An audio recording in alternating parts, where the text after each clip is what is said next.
apa yang kita capai dalam 150 hari sebenarnya sangat banyak. Saya sendiri juga kaget mengenai 150 hari ini, sebentar lagi ini 100, kalau tidak salah sudah sampai 150 hari. Ya. 150 hari pemerintahan yang saya pimpin, sebenarnya boleh saya katakan ya, dengan apa adanya bahwa saya mempunyai suatu katakanlah keberuntungan bahwa masa antara saya ditetapkan oleh KPU sebagai pemenang pemilihan presiden dan saat saya dilantik cukup lama. Kalau nggak salah ya 6 bulan kalau nggak salah. Nah 6 bulan itu saya manfaatkan benar-benar untuk persiapan. Saya kumpulin beberapa pakar, inti saya diskusi. Tentunya kita sudah punya program, kita punya strategi yang sudah kita umumkan, ya kan. Tapi kuncinya adalah bagaimana strategi yang kita sudah canangkan, yang sudah kita godok, bisa diimplementasi, bisa dieksekusi. Kan kuncinya itu. Gagasan yang terbaik, cita-cita yang terhebat, kuncinya adalah bagaimana eksekusi, bagaimana mewujudkan, bagaimana deliver. Karena itu 6 bulan itu saya manfaatkan. Bisa dikatakan saya waktu itu sudah nggak ada waktu istirahat juga. Memang tidak di cover oleh wartawan, media, tapi kita kerja terus. Sehingga dan saya di sini saya harus akui juga, saya sangat dibantu oleh pendahulu saya, oleh Presiden Joko Widodo waktu itu. Beliau sangat membantu saya, sehingga sesudah saya dinyatakan presiden terpilih, bukan presiden yang belum dilantik, tapi sudah, saya diajak hampir semua pertemuan kabinet yang bukan bidang saya. Kan saya waktu itu Menteri Pertahanan, tapi saya sudah diikutkan masalah pertanian, masalah ekonomi, masalah keuangan. Jadi saya merasa saya benar-benar memiliki waktu persiapan yang cukup. Nah, waktu kita mulai, ya sudah, kita sudah mengerti apa yang harus dilaksanakan, execute. Jadi sebagaimana sudah diketahui dan sudah bertahun-tahun saya merasa bahwa pembangunan Indonesia, ya, pembangunan ekonomi Indonesia itu kuncinya adalah landasan yang paling kokoh, yaitu swasembada pangan dan swasembada energi dan swasembada air. Dan ternyata memang PBB, ya, United Nations dan hampir semua perencana dan pemikir ekonomi seluruh dunia melihat masalah yang dihadapi oleh dunia di abad ke-21 dan di saat-saat sekarang justru adalah itu. Food, energy, water. Yang mereka sebut FAW, food, energy, water. Jadi saya berkeyakinan itu, dan disitulah tim saya mewujudkan. Berarti apa? Kita harus swasembada pangan. Bagaimana caranya swasembada pangan? Kita harus bikin efisien, semua ladang, semua kawasan sawah dan lahan-lahan pertanian yang ada kita harus efisienkan, kita harus memudahkan para petani kita untuk berproduksi, kita harus membuat petani kita makmur, Karena perkembangan 30-40 tahun menunjukkan bahwa anak-anak petani banyak yang tidak mau jadi petani lagi. Meninggalkan desa-desa. Karena merasa bahwa kehidupan petani kita itu identik dengan susah, dengan miskin. Jadi saya memperhatikan itu puluhan tahun, sejak saya masih muda, mayor, bahkan saya sudah melihat masalah Indonesia adalah masalah kuncinya adalah antara lain ya masalah pertanian. Dan saya belajar sejarah, semua negara kuat dan semua negara besar dan semua negara sukses pertaniannya kuat, pertaniannya sukses. Dari situlah saya sampailah begitu saya dilantik, keyakinan saya itulah saya wujudkan, ya. Bagaimana pupuk sampai ke petani dengan tanpa terlalu banyak perizinan, terlalu banyak tanda tangan, dan jangan terlalu banyak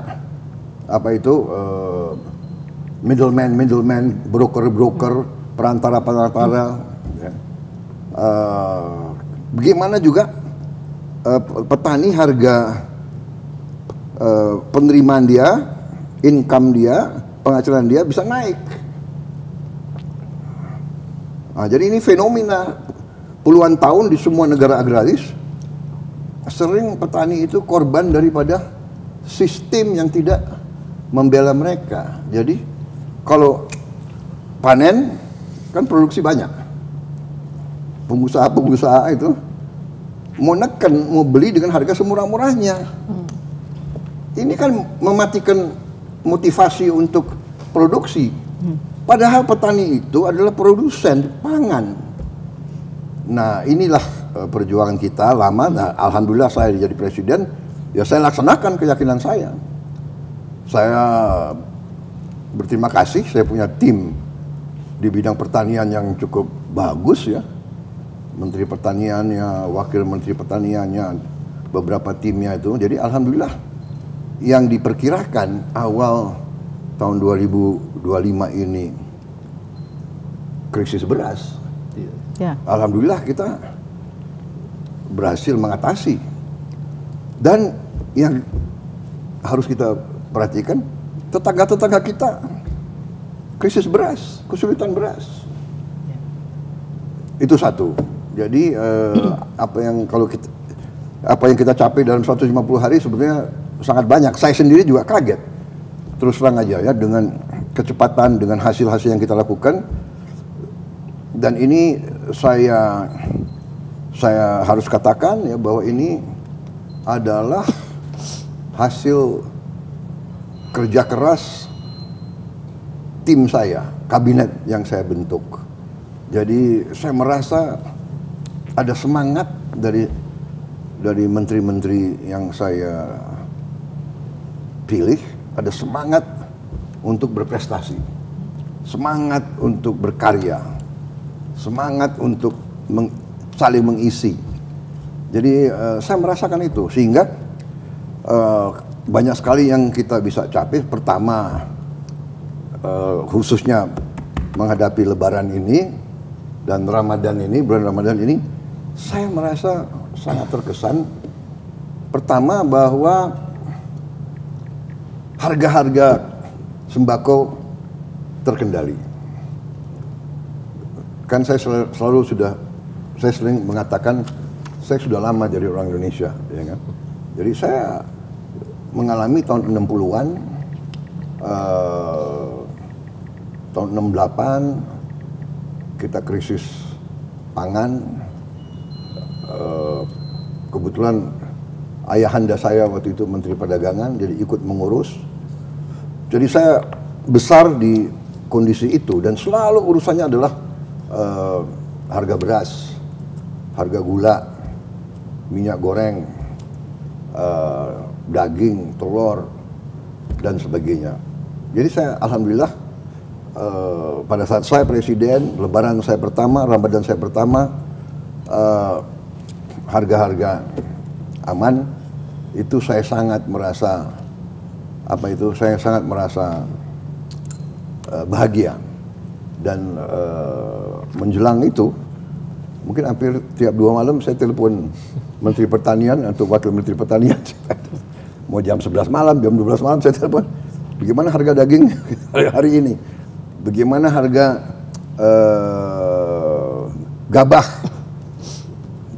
gabah kering panen berapa? Di kabupaten ini kita pantau. Jadi saya sangat senang Menteri Pertanian itu dia punya pos komando, ya. Dia pantau seluruh daerah. Laporannya masuk. Ada dashboard ya. Ada, ya itu. Dan saya pernah datang pagi-pagi, saya sidak, mereka lagi monitor semua kabupaten dan sebagainya. Demikian juga masalah makan bergizi, itu juga saya, selain harga-harga terkendali, saya juga merasa bahagia bahwa program makan bergizi yang saya canangkan, yang banyak tidak dipercaya oleh sementara orang, ya, bukan banyak orang, tapi ada sementara yang awal-awal waktu kita gagas mengatakan tidak perlu, tidak bisa, tidak akan berhasil dan sebagainya. Alhamdulillah Januari tanggal 6 kita roll out, kita gelar, berkembang terus, dan sampai hari ini sudah lebih 3 juta penerima manfaat, dan akan terus berjalan sampai Desember. Saya perkirakan mungkin Oktober, November kita sudah bisa hampir mencapai 100% sasaran. Jadi itu yang kita, dan juga saya juga merasa bahagia, ya, saya dapat laporan beberapa hari yang lalu dari Menteri Keuangan, Menteri Koordinator Perekonomian, ya, dalam sidang Kabinet Paripurna yang terakhir, bahwa kondisi fundamental ekonomi kita cukup baik. Kita punya inflasi salah satu terendah di dunia. Banyak orang bilang hutang kita banyak, memang hutang kita besar. Tapi hutang kita salah satu rasionya, ya, perbandingan utang kita terhadap produksi nasional kita terhadap PDB. Produksi bruto PDB. PDB kita salah satu terendah.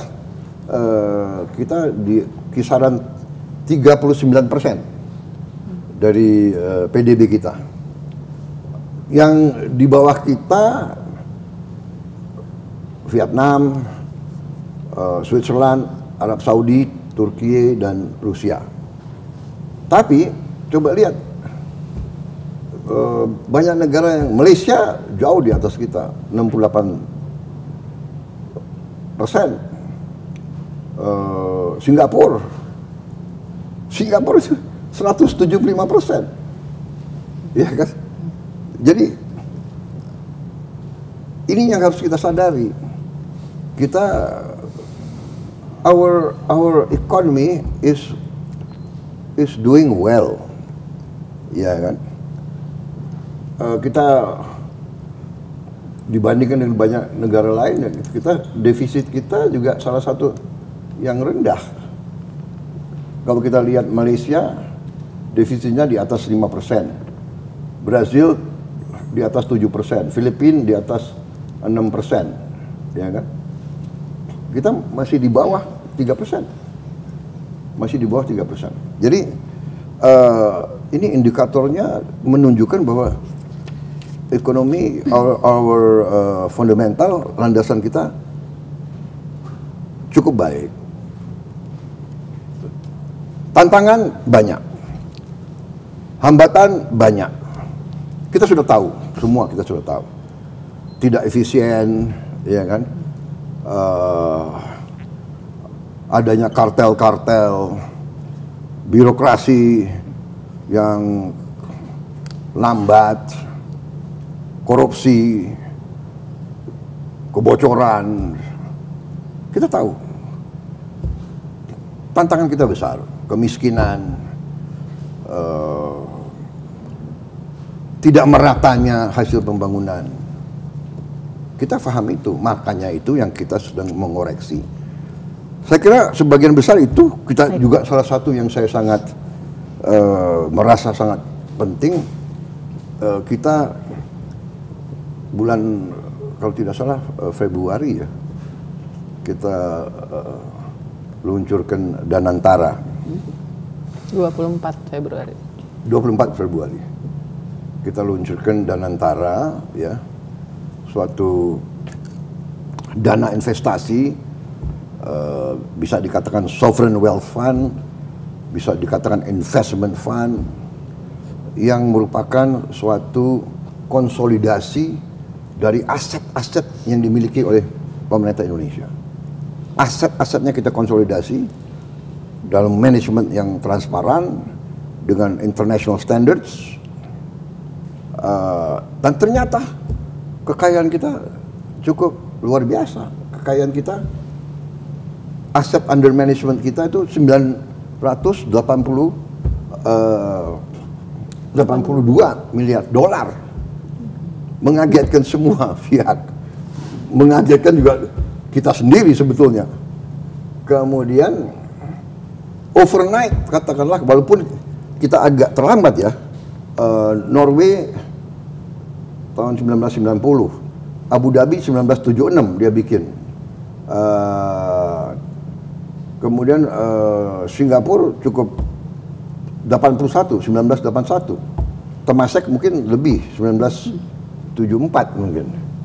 Kita agak terakhir, tapi kita ya oke, kita sekarang sudah ada di situ, ya. Banyak yang meragukan kita, tapi banyak juga dari luar negeri yang memuji kita.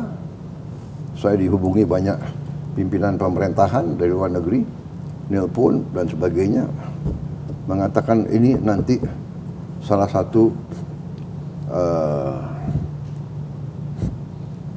tonggak keberhasilan saudara sebagai Presiden Republik Indonesia. Suatu saat sejarah mencatat bahwa saudaralah yang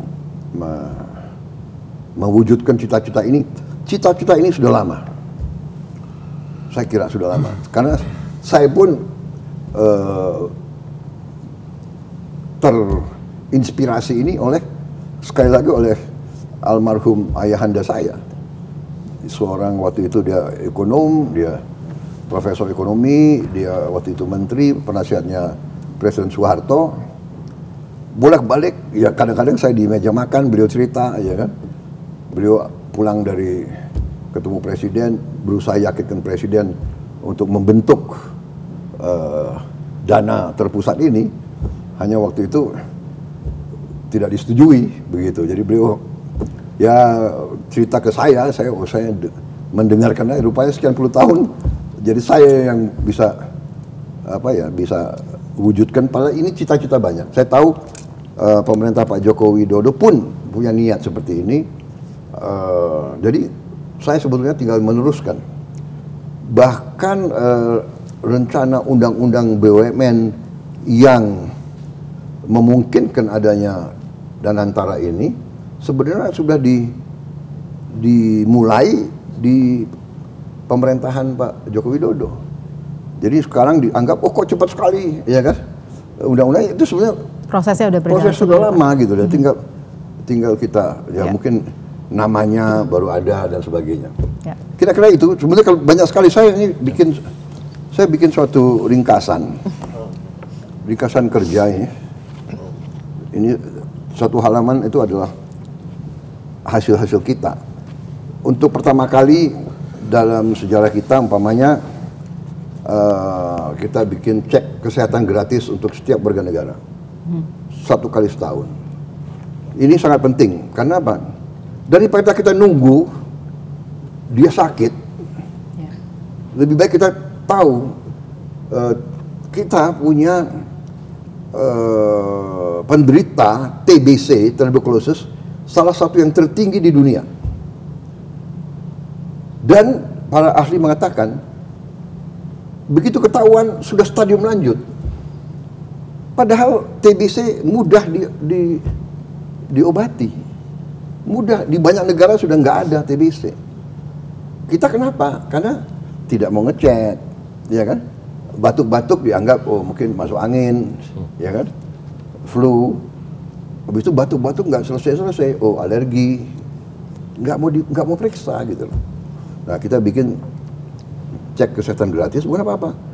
Kalau lebih dini ketahuan, lebih gampang, lebih murah mengobatinya gitu loh. Jadi korban kita bisa sangat turun. Ya, ya banyak sekali lah.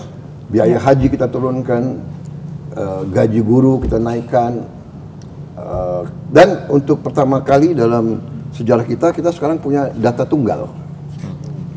Data tunggal sosial ekonomi nasional. Jadi sekarang kita bisa tahu persis orang miskin itu di mana, rumahnya di mana, anggota keluarga di mana, by name, by address kita sudah punya. Dan ini saya juga berharap nanti ini mungkin kita bisa verifikasi, bisa kita cek, supaya bantuan-bantuan itu tepat sasaran gitu loh. Ya kan, jangan-jangan ada orang yang sudah nggak tergolong butuh masih terima, dan itu kita masih menemukan. Atau orang yang berhak tidak terima. Jadi banyak sekali. Saya sangat antusias.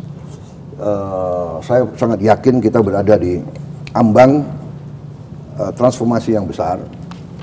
Ya, kita menghadapi masa yang penuh cobaan, apalagi dengan program tarif yang dicanangkan oleh Presiden Trump dari Amerika Serikat yang menggoncangkan seluruh dunia. Puluhan negara terasa, iya kan? Jadi begitu kira-kira. Banyak tantangan tapi tetap optimis ya Pak ya? Kenapa? Banyak tantangan tapi optimis tetap ya Pak ya? Kalau saya optimis, tapi saya juga harus menyampaikan ke seluruh masyarakat bahwa kita harus tabah, kita harus kuat, banyak tantangan, ya kan. Negara kita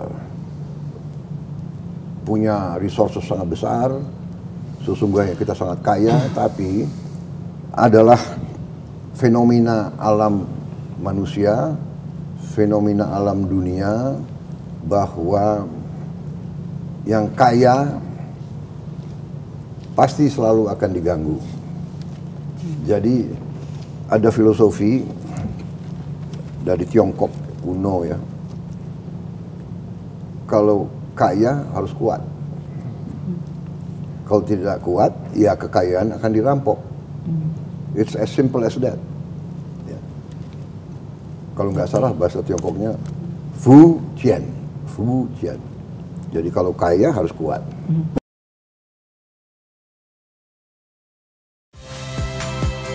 Saya Nitya Anissa, saksikan program-program Kompas TV melalui siaran digital, pay TV, dan media streaming lainnya. Kompas TV, independen, terpercaya.